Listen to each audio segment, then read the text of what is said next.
अस्सलाम वालेकुम। उम्मीद है आप सब खैरियत से होंगे। जी, जैसा कि लास्ट वीडियो में मैंने आपको बताया था कि which time frame is best for trading. Trading के लिए कौन सा टाइम फ्रेम बेस्ट है और कब टाइम फ्रेम को यूज़ कर सकते हैं हम। तो इसी तरह इस वीडियो में मैं इंशाल्लाह आपको बताऊंगा कि बूम एंड क्रैश क्या होता है और बूम एंड क्रैश पे हम क्यों काम करते हैं, उससे ज़्यादा से ज़्यादा हम प्रॉफिट कैसे बना सकते हैं। तो इसमें सबसे पहले मैं आपको बूम के बारे में बता देता हूँ। बूम का मतलब होता है कि अप जाना अचानक से, यानी कि इसमें स्पाइक्स आती हैं और ये बाई की ट्रेड में लगाया जाता है। इसके बाद जो क्रैश है, क्रैश में क्या होता है, क्रैश में यानी कि डाउन होता है, क्रैश तो टूटता है। उससे क्या होता है, क्रैश में स्पाइक्स, सेल की स्पाइक्स आती हैं। इसलिए हम जब भी ट्रेडिंग कर रहे हो तो ट्रेडिंग के दौरान हमें बूम में हमेशा बाई करना चाहिए और क्रैश में हमेशा जो है वो सेल करना चाहिए। तो बाई और सेल की जो कन्वर्जेशन है वो हमें प्रॉपर तरीके से करनी चाहिए। क्रैश में जो है वो अगेंस्ट ट्रेड आप कभी भी ना करें। अगर आपका छोटा अकाउंट है तो आप कभी भी आप बूम एंड क्रैश पे जो है वो अगेंस्ट ट्रेड ना करें। फॉर एग्जांपल अगर आप बूम पे सेल लगा रही हैं तो स्पाइक्स आएंगी, तो उससे क्या होगा, आपको ज़्यादा नुकसान हो सकता है बजाय प्रॉफिट के। सेम लाइक दिस, अगर आप क्रैश पे बाय कर रही हैं तो भी आपका सेम बहुत ज़्यादा नुकसान हो सकता है। तो इसमें बूम एंड क्रैश, इसमें मुख्तलिफ पेयर्स होते हैं जो कि कॉमनली जो फिज़िकली तौर पे यानी कि देखे जाते हैं वो बूम 1000, बूम 500 और बूम 300 यानी कि 300।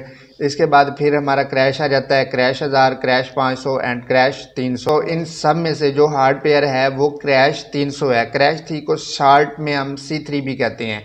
तो ये सबसे हार्ड पेयर है। इस पे यानी कि हम ज़्यादा प्रॉफिट भी बना सकते हैं और ज़्यादा लॉस भी कर सकते हैं। सेम लाइक दिस, आप बेहतर तरीके से समझते हैं कि अगर कोई पेयर लॉस ज़्यादा करने वाला है तो आपको प्रॉफिट भी ज़्यादा देने वाला है। आप अगर किसी चीज़ को नेगेटिव तरीके से देखते हैं तो उसका पॉजिटिव वे भी ज़रूर हो। तो सेम लाइक दिस, आप क्रैश पे अगर आप अच्छे तरीके से मैनेजमेंट के ज़रिए, रिस्क मैनेजमेंट को मद्देनज़र रखते हुए और प्रॉपर स्ट्रैटेजी के मुताबिक आप उसके प्रॉपर एनालिसिस करके अगर उस पर सेल करते हैं तो आपको इंशाल्लाह अच्छा प्रॉफिट होने वाला है बाकी पेयर के निस्बत। और बाकी पेयर पे कॉमनली ये हो रहा होता है कि हमारे जो न्यू ट्रेडर्स हैं वो क्या करते हैं, वो RSI को फॉलो करते हैं। RSI को फॉलो करने के दौरान फॉर एग्जांपल यानी कि RSI जो है वो 99 पे चला गया है तो उस वक्त क्या 100% स्पाइक आएगी? ऐसा नहीं है।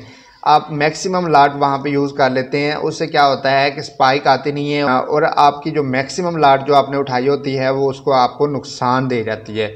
तो इस तरह आप बहुत ज़्यादा लॉस भी कर सकते हैं और इवन कि आप अपना अकाउंट भी वॉश कर सकते हैं अगर आपका छोटा अकाउंट है। तो इसके लिए मैं आपको एक छोटे से सजेशन दूंगा कि जब आप इस पर ट्रेड करें तो रिस्क मैनेजमेंट $1 की रखें। अगर $1 में आपको स्पाइक आ जाती है तो इट्स ओके, अगर नहीं तो फिर आपको वहाँ से निकल जाना चाहिए। सेम लाइक दिस, अगर आप इस तरह की 10 ट्रेड लेते हैं $1 के रिस्क पे तो आपकी 10 ट्रेड में अगर 3 ट्रेड भी आपकी कामयाब हो जाती हैं या स्पाइक्स आ जाती हैं तो भी आपको प्रॉफिट होने वाला, स्पाइक्स आ जाती हैं तो भी आपको प्रॉफिट होने वाला है।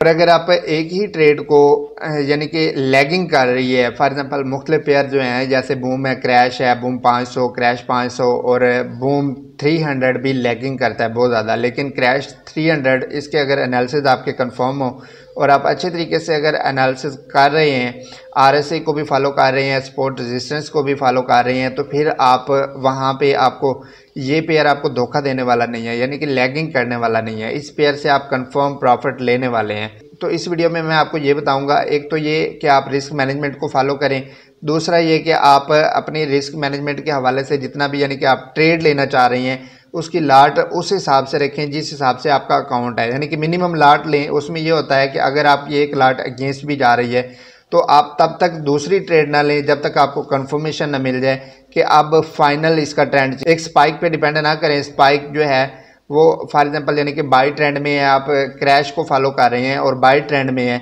तो आप अगर 99 पे भी चला जाता है तो ज़रूरी नहीं है कि वो आपको एक अच्छी स्पाइक दे और उससे अच्छा प्रॉफिट दे। तो आप RSI को कभी फॉलो ना करें, हमेशा RSI के साथ सपोर्ट और रेजिस्टेंस को भी फॉलो किया करें और उसके जोन्स को भी फॉलो किया करें। अब जोन क्या होता है या ब्लॉक ऑर्डर क्या होता है, तो ये इंशाल्लाह डे बाय डे आने वाली वीडियोस में मैं आपको बताऊंगा कि इसके जोन कैसे ड्रा किए जाते हैं और कंफर्म स्पाइक्स जो है वो कैसे ली जाती हैं। लास्ट थर्ड वीडियो में मैंने आपको बताया था कि सपोर्ट और रेजिस्टेंस पे कैसे काम कर सकती हैं। तो अभी फ़िलहाल जब तक आप इस काबिल नहीं हो जाते कि आप एक अच्छा प्रॉफिट बना सकें, तब तक आप जस्ट सपोर्ट और रेजिस्टेंस को ही फॉलो करें।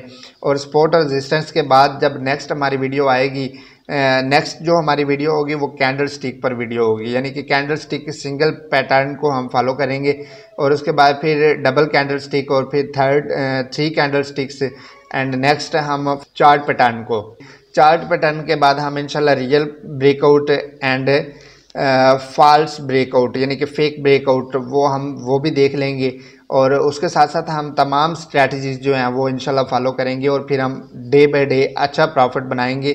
और स्विंग ट्रेडर एज आ इंट्राडे ट्रेडर वो भी हम इंशाल्लाह वो ट्रेडिंग करेंगे और अच्छा प्रॉफिट बनाएंगे इंशाल्लाह। तो जब तक मैं आपको ये बता नहीं देता, आपको नेक्स्ट प्रोसेस का नहीं हम कर लेते, तब तक आप सेम स्ट्रैटेजी पे रहें। अब इसे मैं आपको कुछ एग्जांपल्स दे देता हूँ, कुछ मैं शो करवा देता हूँ कि बूम क्या होता है, क्रैश क्या होता है और बूम और क्रैश जो है वो कैसे काम करते हैं। तो हम चलते हैं डेस्कटॉप की स्क्रीन पे और मैं आपको दिखाता हूँ कि वो कैसे काम करते हैं। जी यहाँ पे आप देख सकते हैं ये हमारा जो है बूम 1000 ये मैंने लिया हुआ है। अब यहाँ पे आप देख सकते हैं इस तरह ये जो स्पाइक है ये हमारी चंद मूवमेंट में आती है, यानी कि मूवमेंट का मतलब ये है कि हम एक मिनी सेकंड लगा लें, आपको पता ही नहीं चलेगा, कंफर्म नहीं होगा। आप जैसे ही बैठे होंगे सेलिंग में तो एक अचानक से जो है वो स्पाइक उठती है, तो उससे आप अच्छा प्रॉफिट बना सकते हैं। और अगर आप ट्रेंड के अगेंस्ट बैठे हैं तो उससे आप अच्छा खासा लॉस भी कर सकते हैं। तो इसलिए बेहतर यही है, मेरी रिकमेंडेशन यही है कि आप बूम और क्रैश पे जो है, बूम पे हमेशा बाई करें और क्रैश पे हमेशा सेल करें, ट्रेंड के अगेंस्ट कभी भी ना जाएं। अगर आपका छोटा अकाउंट है, अगर बड़ा अकाउंट है तो फिर आप खुले दिल से खेल सकते हैं मिनिमम लॉट से, और आप चाहे बाई करें सेल करें, आप अच्छा प्रॉफिट इंशाल्लाह बनाएंगे। क्योंकि आपको अगर आपके पास एक अच्छा अकाउंट है तो जाहिर बात है आपके एनालिसिस भी अच्छे होंगे और आपका एक्सपीरियंस भी अच्छा होगा। तो अच्छे एक्सपीरियंस के साथ अच्छे एनालिसिस करके हम अच्छी इक्विटी के साथ अच्छा प्रॉफिट गेन कर सकते हैं।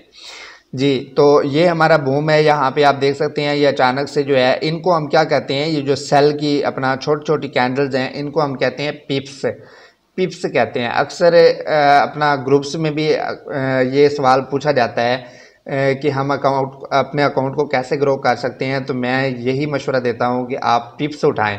अब सवाल ये पैदा होता है कि आप लोगों को ये भी नहीं पता होता, यानी कि आप में से अक्सर लोगों को ये भी नहीं पता कि पिप्स क्या होते हैं, पिप्स का मतलब क्या होता है। तो ये इनको पिप्स कहते हैं। ये जो छोटे छोटे यानी कि ट्रेंड के अगेंस्ट जो छोटी छोटी कैंडल्स बन रही होती हैं इनको हम पिप्स कहते हैं।